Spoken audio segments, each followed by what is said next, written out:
Hello everyone and welcome to the channel. In this video I'm going to talk you through a cool app that I've come across called Midi Pad 2, which is basically a MIDI pad controller for iOS, and you can see I've got it installed on my iPad here.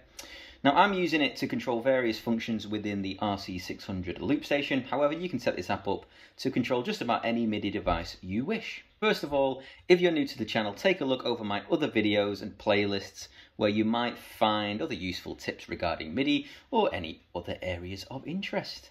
Now, the Midi Pad 2 is a customizable MIDI controller with a very user-friendly appearance, and at first glance it looks quite colourful and fairly easy on the eye, which is one of the things I quite like about it. Unfortunately though, you can't really compare this to other more in-depth controllers such as Touch OSC, for example, as the Midi Pad 2 is just a series of pads. As you can see, I've got 6 of them set up here. So you wouldn't be able to set up any knobs and faders on the app for easily turning up or down volume levels, for example, with this particular app. Although you could set up 2 different volume levels and simply toggle between them using one of the pads. Let's say you wanted to go from a 0 to a 100 with the volume level, for example. You could do something like that, but you just don't have access to those knobs and faders to control different parameters. Anyway, this app lets you send CC messages, note messages, and program changes, and the pads are also velocity sensitive, which is quite a cool thing. The good thing is you can actually add as many pads as you like, change the layout and the colours, etc. You can also configure multiple pad actions with a single trigger, which will allow you to change more complex setups with just the push of a button. So, in a nutshell, before we actually delve into this, useful features are the pads can be set to momentary or toggle. You can send multiple messages per pad. You've got low latency trigger response. You can have multiple pages for quick and easy switching. You can send a range of messaging, such as control changes, note messages, and program changes. You can group pads into different colours, and the price is only $2.99, which is quite affordable. So that's $2.99 and also £2.99 for me, because I'm based in the UK. And you can see if I just push down on any of these new pads, you can see a slight colour change to represent which pad is being triggered. So if you press the top right hand corner where it says edit, we now enter the preferences page where I can change the number of rows and the number of columns. So I can have lots and lots of different pads that I can use to trigger and send lots of different MIDI information. So let's say we go back to our 2 rows and 3 columns, we end up with 6 pads on the screen like this. I can also at this point change the name of this page, so I can call it whatever I want. For me it's just going to be page number 2. If you are having any problem with latency, you can press the latency reduction button. I've not got any issues with that, so I don't need that on. And also there is a disable screen dimming button there as well. This is where the real magic happens now. So first of all, this is the first pad I've got selected here, represented by the white area around each of the pads. And you can see these are changing depending on which pad I want to change the parameters for. So I can first of all go to a different colour. So let's say I want to change this one to blue. Let's give it a name, and I'm just going to call it Input Effects. And let's say I want to control my Input Effects A with that button there. So next up, I can change whether I want this to be a pad or a toggle. And if it's a toggle, you won't be able to see any feedback when you press it now. But when I do press done, you can see that that's going to light up, and I can have it off and have it on like that. So I can see feedback that way. And again, you won't be able to see that when you're actually just pressing it unless you hold it down, and then you can see it's set to toggle. If it's just a pad, it will just happen with a push. So you're just going to see the feedback that way. So it's similar to having something set to momentary or to toggle. So we'll change that to toggle so that I can see whether I've got Input Effects A on or off. Underneath this, I've got a program change option. Now, if I'm going to control some input effects within my RC600 loop station, I actually want to page across so that I've got control change rather than program change. Underneath this, I can change to whichever channel that I'm on. My RC600 is actually on channel 7, so I'm going to set that to channel 7. And then I've got a control number, so whichever CC message I want to go for. So MIDI information goes from 0 to 127, and in this case, it's actually going from 1 to 128. So you will need to factor this in if you're having any problems when you're setting up the Midi Pad app. So we've got all of these different control change numbers that we can have, and I'm just going to leave it on number 1. I've got the low value and the high value, so the up value and the down value in this case. I'm just going to leave the values from 1 to 128. And you can see underneath that, I've actually got an option here to add a new action. So let's say I also want to have another action assigned to this pad. I can do that here. And you can see it's just set up as a note message straight away. So that means it's going to trigger a note value. And in this case, we've got C4. So that could play a musical sound from whichever MIDI device you're controlling it with. if I'm using it with my loop station, I can actually set some of these pads up to play different drum sounds within the loop station as well.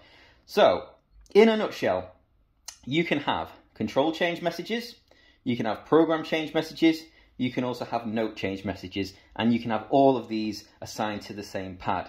If I then go to the second pad, I can start a fresh one. I can give it a new name, I can give it a new color, I can do whatever I want with it. And remember, you've also got access to having multiple pages. So if I press this at the top, you can see I've got another page ready to go, and I'll talk you through that one in a minute. And also remember, you can change the layout of the pads themselves. So you can go ahead and have as many pads as you want. So let's say you want access to lots and lots of different pads during your performance. You can have all of these pads set up and all being able to trigger different things. So we're down on the ground with the RC600, and I've just positioned my iPad in the center of my pedal board there, just so that you can see me pressing some buttons, and you can see the RC600 as well at the top. So I'm just going to change to a different page, and if I just press where it says number 2 here, you can see I've already pre-selected a page which I've got on the screen. I've actually already assigned these pads to control the RC600, and you can see the first one there is going to be an all start stop. The second one is a rhythm start stop. Underneath that we've got some input effects that we can turn on or off. Then I've got a mic 1 mute, I've got a rhythm variation button, I've got a kick drum and a snare drum, so you'll hear those sounds being played back. Then I've got actual songs that I can select within the RC600, and I've just left 2 of those open there so you can see. Now for some of these you will need to set up assigns, but for example the note messages, you don't need assigns for those, and these are program changes and I don't need assigns for those. So I have used 6 assigns to control each of these parameters. So first of all, I'm just going to show you the RC600. I've just got some tracks which you can see are in white, so you'll be able to see when I hit the all start stop button now that those will play back as so. You're not going to hear any audio because there's nothing being recorded into them, but you can see that the button is working on the MIDI controller. But you can see here that when I push the button, it will start all tracks, and when I push the button a second time, it will stop all tracks. It's also worth noting as well that I haven't actually got my iPad plugged in, so it's completely wireless, and I'm sending the MIDI information using one of these quite cool wireless MIDI adapters. I'll leave a link in the description below for one of those. It was relatively cheap and I bought it on Amazon, and it's really good to have that. So you can have this on one of your stands and you don't need any cables connected to the RC600. But we're just down on the ground here so you can see how it's all working. Right, the next one along is a rhythm start stop, and you can see the rhythm button isn't on. So if I just push this button, you should be able to hear it's just coming through my headphones on the floor over there. Push it a second time and it stops. Start and stop. So the next one along is a mic mute, and you can see if I just press enter on the RC600, mic 1 is not yet muted, and when I press the pad you will see mic 1 being muted, and then on and off. So that's quite an easy control to have. Mic 1 mute, mic 1 unmute. Just going to look at the bottom now. So we've got these 3, we've got input effects, which if I just go to my effects, you can see on the RC600 I've got input effect A, input effect B, and if I just press these buttons you'll see them go on and off. So when the purple box appears, the input effect A is on, and when it goes off, it's off. Same for input effect B. So that's quite a cool feature to have, being able to turn off your input effects with just the press of one of these pads. And next to that we've got a rhythm variation pad that I've set up as well. So if I just go into my rhythm settings, you can see I've got rhythm variation A selected, and I'm just going to start the rhythm. You can hear that quite faint in the background. And when I press the rhythm variation button, it's going to change to rhythm variation D, because that's the way I've set it up. Here we go. And you can just about hear that. And it sticks a fill in between as well if I want, when I'm changing between those variations.